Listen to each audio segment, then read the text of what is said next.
Day dear student, ये second year की class में हम देख रहे थे भारत के संविधान की विशेषताएं, जिसमें हमने कुछ विशेषताओं की चर्चा की। आज हम उससे आगे की कुछ विशेषताओं के बारे में विचार करें। हमने देखा कि भारत का संविधान विस्तृत संविधान है, संघात्मक एकात्मक संविधान के लक्ष्यों को लिए हुए है। आगे जो विशेषता है वो है मौलिक अधिकार व मौलिक कर्तव्य। भारतीय संविधान की एक महत्वपूर्ण विशेषता है कि भारत के संविधान में नागरिकों को कुछ मौलिक अधिकार दिए गए हैं जो उनके व्यक्तित्व विकास व जीवन उन्नति के लिए आवश्यक है। भारत 1978 भारत के मूल संविधान में नागरिकों को 7 मौलिक अधिकार दिए गए थे। स्वतंत्रता का अधिकार, समानता का अधिकार, शोषण के विरुद्ध अधिकार, धार्मिक स्वतंत्रता का अधिकार, सांस्कृतिक व शिक्षा संबंधी अधिकार, संवैधानिक उपचार का अधिकार और संपत्ति का अधिकार। लेकिन 1978 में 44वें संविधान संशोधन द्वारा संपत्ति के अधिकार को मौलिक अधिकारों की सूची से हटा दिया गया है। अब भारतीय नागरिकों को 6 ही मौलिक अधिकार प्राप्त है। कौन कौन से? समानता का अधिकार, स्वतंत्रता का अधिकार, शोषण के विरुद्ध अधिकार, धार्मिक स्वतंत्रता और समानता का अधिकार, सांस्कृतिक व शिक्षा संबंधी अधिकार और संवैधानिक उपचारों का अधिकार। ये मौलिक अधिकार भारतीय संविधान में नागरिकों को दिए गए हैं। इसके अलावा 1976 के 42वें संविधान संशोधन द्वारा नागरिकों के 10 मौलिक अधिकारों को भी हमारे संविधान में स्थान दिया गया है।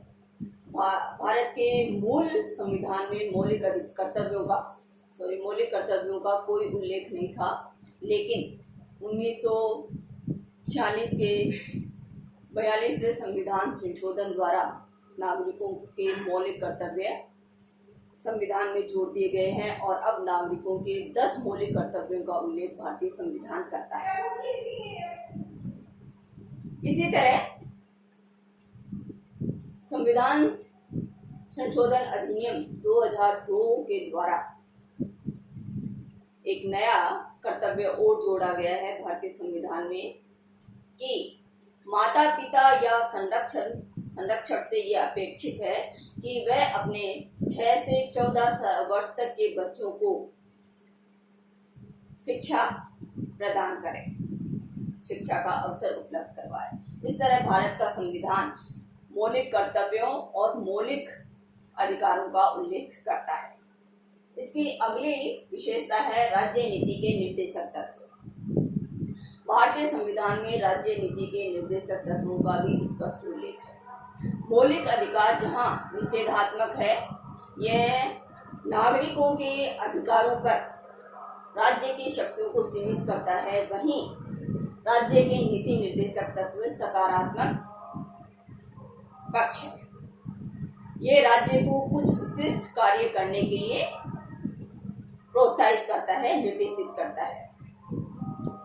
राज्य नीति के निर्देशक तत्व आयरलैंड के संविधान से का अनुकरण करते हुए भारतीय संविधान में अपनाए गए हैं और ये वे सिद्धांत हैं जिनके आधार पर भारत की भावी राजनीतिक, सामाजिक और आर्थिक नीतियों का निर्धारण किया जाना अपेक्षित होगा। नीति निर्देशक तत्व भारत सरकार को या भारत के सरकार को कुछ विशेष जनोपयोगी कार्य करने के लिए निर्देशित करता है। जैसे अभी हमने बात की, कुछ नीति निर्देशक तत्वों का हम यहाँ उल्लेख करें तो पहला है, कुछ नीति निर्देशक तत्व प्रमुख रूप से यह है कि भारत सरकार सभी नागरिकों के जीवन यापन के अवसर उपलब्ध करवाएगी, पंचायती राज की व्यवस्था करेगी, नशीले पदार्थों के सेवन पर रोक लगाएगी, आदि कुछ ऐसे कार्य हैं जो सामाजिक उन्नति, सामाजिक, आर्थिक और राजनीतिक उन्नति के लिए समाज में किए जाने अपेक्षित होंगे और इनका उत्तरदायित्व राज्य का होगा। अगली विशेषता है संसदीय प्रभुत्व व न्यायिक सर्वोच्चता में समन्वय। हमने दुनिया के अन्य संविधानों का अध्ययन करते समय ये पाया कि दुनिया के कुछ संविधानों में संसदीय सर्वोच्चता का सिद्धांत अपनाया गया है और कुछ संविधानों में न्यायिक सर्वोच्चता का सिद्धांत अपनाया गया है। संसदीय सर्वोच्चता का सर्वोत्तम उदाहरण ब्रिटेन का संविधान है, जिसमें ब्रिटेन संविधान वही है जो ब्रिटेन की संसद निर्धारित कर देती है और ब्रिटेन की संसद द्वारा बनाए गए कानूनों को वहां के न्यायालय में चुनौती नहीं दी जा सकती, यानी कि ब्रिटेन में न्याय के पुनरावलोकन की व्यवस्था नहीं है। और ब्रिटेन का जो संविधान है संसदीय सर्वोच्चता का सर्वोत्तम उदाहरण हम कह सकते हैं। दूसरी तरफ अमेरिका के संविधान को हम देखें तो अमेरिका में न्यायिक सर्वोच्चता का सिद्धांत अपनाया गया है। अमेरिका में न्यायपालिका को यह अधिकार दिया गया है कि वह संविधान की रक्षा और व्याख्या करे और वहां की राजनीतिक परंपरा में न्यायालय ने अब इतनी शक्तियां अर्जित कर ली है कि संविधान वही है जो न्यायालय कहता है। यानी दूसरे शब्दों में हम कहें तो न्यायिक सर्वोच्चता का सिद्धांत अमेरिका में लागू होता है। अमेरिका के न्यायालय को न्यायिक पुनरीक्षण या न्यायिक पुनरावलोकन का अधिकार है। लेकिन भारत का संविधान एक अनूठी विशेषता लिए हुए है कि भारत के संविधान में संसदीय सर्वोच्चता और न्यायिक सर्वोच्चता के बीच में अद्भुत समन्वय स्थापित किया गया है। भारत में न्यायालय को न्यायिक पुनरावलोकन का अधिकार है और भारतीय न्यायालय ने कई अवसरों पर इस शक्ति का सुंदर उपयोग किया है। लेकिन भारत में संसद को भी यह अधिकार दिया गया है कि वह न्यायालय की शक्तियों पर सीमाएं लगा सके और यह प्रक्रिया संविधान संशोधन के माध्यम से या संसद अपने विधेयकों के माध्यम से करती है। यानी संसद न्यायालय की शक्तियों को सीमित कर सकती है। तो हमारे यहाँ संसदीय सर्वोच्चता और न्यायिक सर्वोच्चता के बीच अद्भुत समन्वय स्थापित किया गया है और यह भारतीय संविधान की एक अनोखी विशेषता है। अगली विशेषता भारतीय संविधान की है स्वतंत्र न्यायपालिका और अन्य स्वतंत्र अभिकरण। जैसे हमने अभी चर्चा की कि भारत के न्यायालय को न्यायिक पुनरावलोकन का अधिकार है, जिसके तहत भारत का न्यायालय संसद या राज्य विधानमंडलों द्वारा बनाए गए किन्हीं भी कानूनों की वैधानिकता की जांच कर सकती है और उन्हें अवैधानिक घोषित कर सकती है। भारत में न्यायालय की इस सर्वोच्चता या न्यायालय की शक्ति के साथ साथ न्यायालय को स्वतंत्र रखने का भी विशेष प्रबंध किया गया है। जैसे कि न्यायाधीशों की नियुक्ति राष्ट्रपति प्रधानमंत्री के अनुरोध पर ही करता है। एक बार न्यायाधीशों की नियुक्ति करने के बाद उन्हें बिना महाभियोग की प्रक्रिया के न्यायाधीशों को हटाया नहीं जा सकता और महाभियोग की प्रक्रिया अपने आप में अत्यंत जटिल है। न्यायाधीशों के वेतन और भत्ते भारत की संचित निधि से देय होते हैं और न्यायाधीशों के पद पर रहते उनके वेतन भत्तों में कोई भी कटौती नहीं की जा सकती। इस तरह न्यायपालिका को राजनीतिक वर्चस्व से स्वतंत्र करने का प्रयास संविधान के प्रावधानों में किया गया है।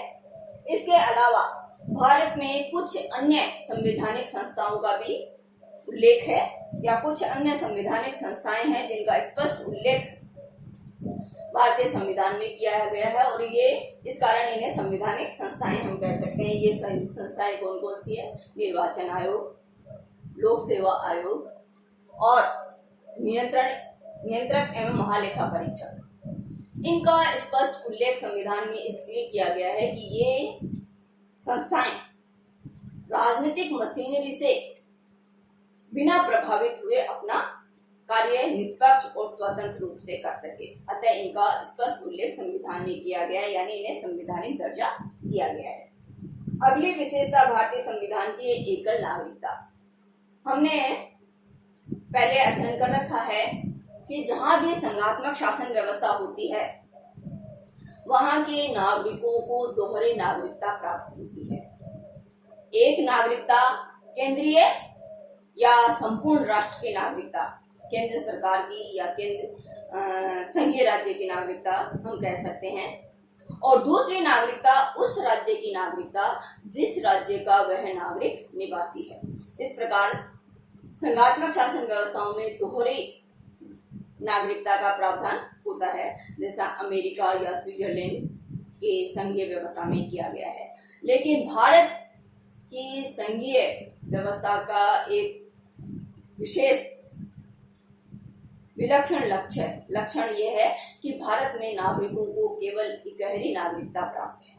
भारत के नागरिक केवल भारत सरकार या भारत राष्ट्र के नागरिक है, वे अपने अपने राज्यों के नागरिक नहीं है। ये प्रावधान भारत की एकता, अखंडता और भावनात्मक सुदृढ़ता को सुनिश्चित करने हेतु किया गया है।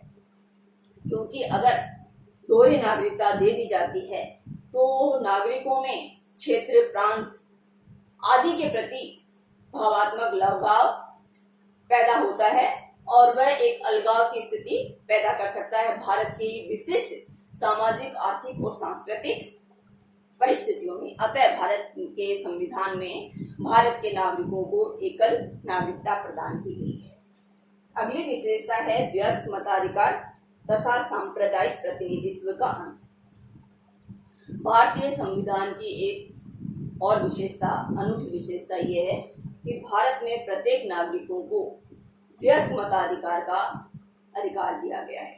यानी भारत का वह नागरिक जो अपनी एक निश्चित आयु, वर्तमान में जो 18 वर्ष है, उसको प्राप्त कर लेता है, उसे मतदान का अधिकार प्राप्त है। 1988 तक मताधिकार की आयु 21 वर्ष थी, लेकिन 1988 में 61वें संविधान संशोधन द्वारा मताधिकार की आयु या वयस्कता की आयु को 21 वर्ष से घटाकर 18 वर्ष कर दिया गया है। और अब भारत का हर वह नागरिक जो 18 वर्ष की आयु प्राप्त कर चुका है, वह सार्वजनिक मताधिकारों में मतदान का निष्पक्ष और स्वतंत्र रूप से प्रयोग करता है। दूसरी, सांप्रदायिक प्रतिनिधित्व का अंत। भारत के संविधान में सांप्रदायिक प्रतिनिधित्व का अंत भारत के संविधान में किया गया है। भारतीय राजनीतिक व्यवस्था को सांप्रदायिक प्रतिनिधित्व विरासत में मिला था। 1909 के अधिनियम द्वारा अंग्रेजों ने फूट डालो और शासन करो की नीति के तहत भारत में सांप्रदायिक प्रतिनिधित्व का सिद्धांत लागू किया था। लेकिन भारतीय संविधान ने स्वतंत्र होने के बाद में भारत के संविधान में सांप्रदायिक प्रतिनिधित्व का पूरी तरह अंत कर दिया गया है। अब प्रत्येक वयस्क नागरिक अपने वयस्कता के आधार पर बिना धर्म, जाति, लिंग आदि के भेदभाव के अपने मताधिकार का प्रयोग कर सकता है।